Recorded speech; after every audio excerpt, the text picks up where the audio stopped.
départementale d'éducation de l'Ouest s'estime heureuse et fière en vous accueillant ce matin en cette enceinte. Elle présente ses plus chaleureuses salutations au ministre de l'Éducation nationale et de la formation professionnelle, professeur Antoine Augustin, et au directeur général. Votre présence parmi nous, monsieur le ministre, rehausse non seulement l'éclat de l'événement du jour, mais aussi témoigne votre souci constant d'améliorer la gouvernance et la qualité du service éducatif. Depuis votre accession à la tête du ministère, vous n'avez jamais ménagé vos efforts dès qu'il s'agit de vous lancer en quête de moyens devant permettre l'ouverture de chantiers capables d'apporter au moins une amélioration certaine au niveau de ces deux axes, à savoir la gouvernance et la qualité. Le rassemblement de ce matin s'inscrit dans cette démarche de renforcement de la gouvernance et de notre système éducatif. Mesdames, Messieurs les inspecteurs, sous l'égide de la direction de la planification du ministère, vous allez bénéficier de 2 journées de formation. Cette activité s'inscrit dans le cadre du recensement général des écoles du département de l'Ouest.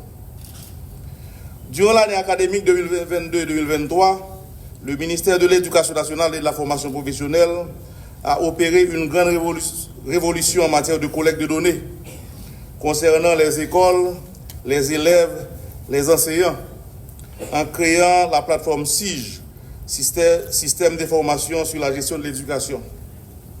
Les écoles étaient autorisées à se déclarer elles-mêmes sur cette plateforme. De cette date à aujourd'hui, plus de 6500 écoles se sont déclarées. Mais vous conviendrez que l'État doit disposer de bonnes informations et surtout des informations fiables en vue de prendre les meilleures décisions.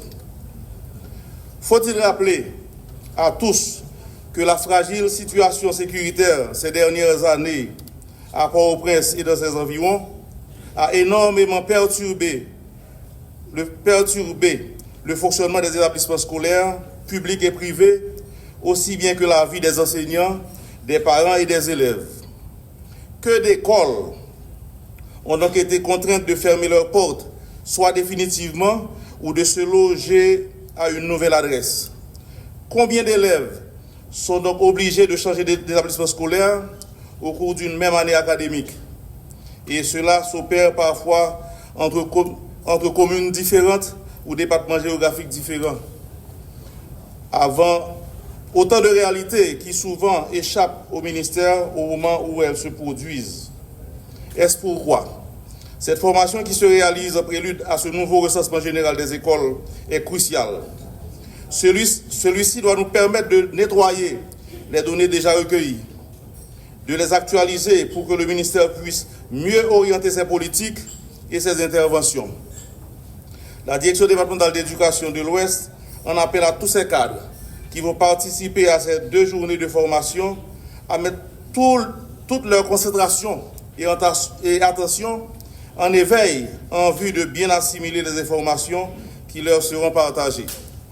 Enfin, elle remercie tous les cadres de la DPCE, son directeur en particulier, les partenaires financiers, les membres de la presse ici présents, toutes celles et tous ceux, même dans l'ombre, qui ont œuvré pour la réussite de cet événement.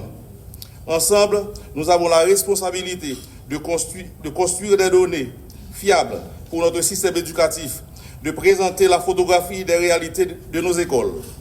Ensemble, nous y parviendrons. La Direction départementale d'éducation de l'Ouest vous réaffirme sa pleine disponibilité et son engagement à collaborer étroitement avec toutes les instances pour mener à bien ce recensement. Déjà, elle vous souhaite des travaux fructueux. Merci.